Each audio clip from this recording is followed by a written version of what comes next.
नमस्कार दोस्तों, right to no में आपका स्वागत है। भारत में जब से नोटबंदी हुआ था तब से ये देश के आम जनमानस में एक चर्चा आम रहती थी कि नोटबंदी सही है या गलत। और ये आम चर्चा भारत के चौक चौराहे से होते होते देश की सबसे बड़ी अदालत यानी सुप्रीम कोर्ट में पहुंच गई थी। देश से भिन्न भिन्न माध्यमों से 58 याचिका हुए थे कि ये फैसला गलत है और इसको खारिज कर दिया जाए। और इस याचिका पे सुनवाई करते हुए सुप्रीम कोर्ट ने आज यानी सोमवार को एक बड़ा फैसला सुनाया है और उसने कहा कि नरेंद्र मोदी सरकार की नोटबंदी का जो फैसला था वो बिल्कुल कानूनी है, वैध है और सही है और इसमें किसी भी प्रकार का असंवैधानिक कुछ भी नहीं है। सुप्रीम कोर्ट के 5 जजों की बेंच ने 4-1 से इस फैसले को सुनाते हुए कहा कि यह फैसला बिल्कुल न्याय संगत है और देश के हित में लिया गया फैसला था और कानूनन था। तो आइए हम इसी विषय पे आज समझने का प्रयास करते हैं कि यह फैसला आखिर सही है तो कैसे सही है और गलत अगर होता तो कैसे गलत होता। आपको याद होगा कि 8 नवंबर 2016 को नरेंद्र मोदी टीवी पर आते हैं और रात को 8 बजे आकर के बोलते हैं कि 500 और 1000 रुपए के पुराने नोटों को बंद कर दिया गया है, यानी उसका लीगल टेंडर आज से रद्द। आज मध्यरात्रि यानी 8 नवंबर 2016 की रात्रि को 12 बजे से वर्तमान में जारी 500 रुपए और 1000 रुपए के करेंसी नोट लीगल टेंडर नहीं रहेंगे, यानी ये मुद्राएं कानूनन अमान्य होगी।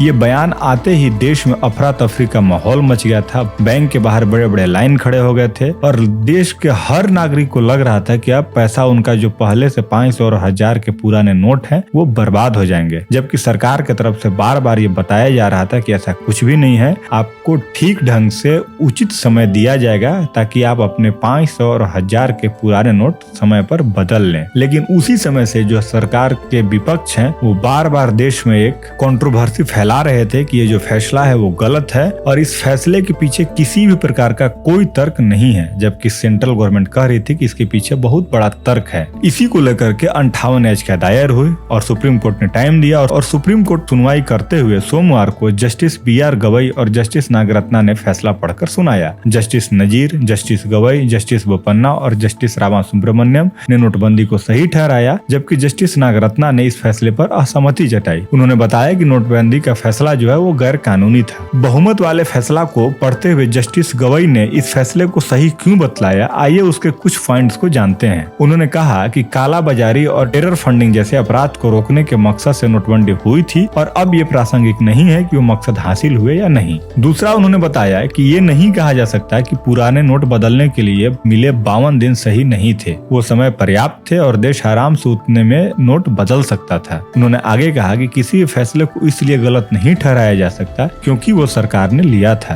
रिकॉर्ड देखने से पता चलता है कि नोटबंदी से पहले RBI और सेंट्रल गवर्नमेंट के बीच 6 महीने तक लंबी बातचीत हुई थी। जस्टिस गवई ने कहा कि RBI एक्ट की धारा 26(2) केंद्र सरकार को अधिकार देती है कि वो किसी भी सीरीज के नोट को डिमोनेटाइज कर सकती है और सरकार चाहे तो सभी सीरीज को डिमोनेटाइज कर सकती है। सुप्रीम कोर्ट ने आगे कहा कि संविधान और RBI एक्ट ने केंद्र सरकार को नोटबंदी का अधिकार दिया है, उसका इस्तेमाल करने से कोई भी रोक नहीं सकता और देश में अब तक 2 बार नोटबंदी हो चुका है और ये तीसरा मौका था कि जब देश ने नोटबंदी देखा। वहीं जस्टिस नागरत्ना ने जो असहमति जताई उसके पीछे उनका तर्क था कि 500 और 1000 रुपए के नोटों की पूरी सीरीज को बंद कर देना एक गंभीर मामला है और सिर्फ इसे एक गजट नोटिफिकेशन के जरिए केंद्र सरकार ने कर दिया था, जबकि जस्टिस नागरत्ना का मानना है कि इस फैसले को लेने से पहले संसद में कानून बनाना चाहिए था, संसद में एक व्यापक विमर्श होना चाहिए था, संसद में बहस होनी चाहिए थी और तब जाकर के कानून पास करके नोटबंदी करना चाहिए था। जबकि राइट टू नो का ये मानना है कि ये बिल्कुल गलत उनका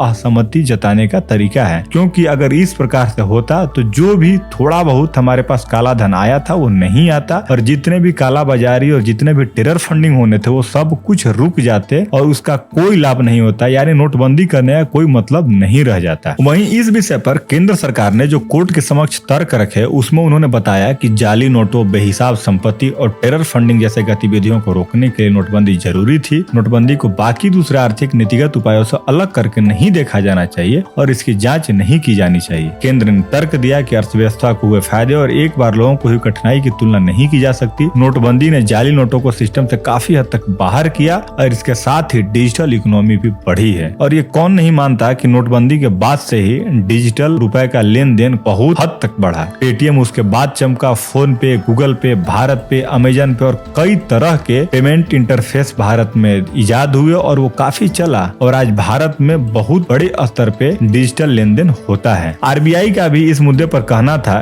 कि हमने केंद्र को सिफारिश करने के लिए आरबीआई एक्ट के तहत प्रक्रिया का पालन किया था। आरबीआई ने कहा कि हमने केंद्रीय बोर्ड की मीटिंग में निर्धारित कोरम का पालन किया था, जिसने केंद्र की नोटबंदी को सिफारिश करने का फैसला लिया गया था। तो सुप्रीम कोर्ट के इस फैसले के बाद नरेंद्र मोदी सरकार की बड़ी जीत मानी जा रही है, क्योंकि जब से ये हुआ था देश में एक आम चर्चा थी कि गलत है या सही है। कुछ हिस्से गलत कहते थे, कुछ हिस्से सही कहते थे, लेकिन अब इस पर पूर्ण विराम लग गया और सुप्रीम कोर्ट ने कह दिया कि ये फैसला बिल्कुल सही था और कानूनन था। तो दोस्तों, ये जानकारी अगर आपको अच्छी लगी हो तो लाइक करें और दोस्तों के साथ शेयर करें और अब तक चैनल को सब्सक्राइब नहीं किया तो चैनल को सब्सक्राइब करें, क्योंकि know your right by right to know. Thank you.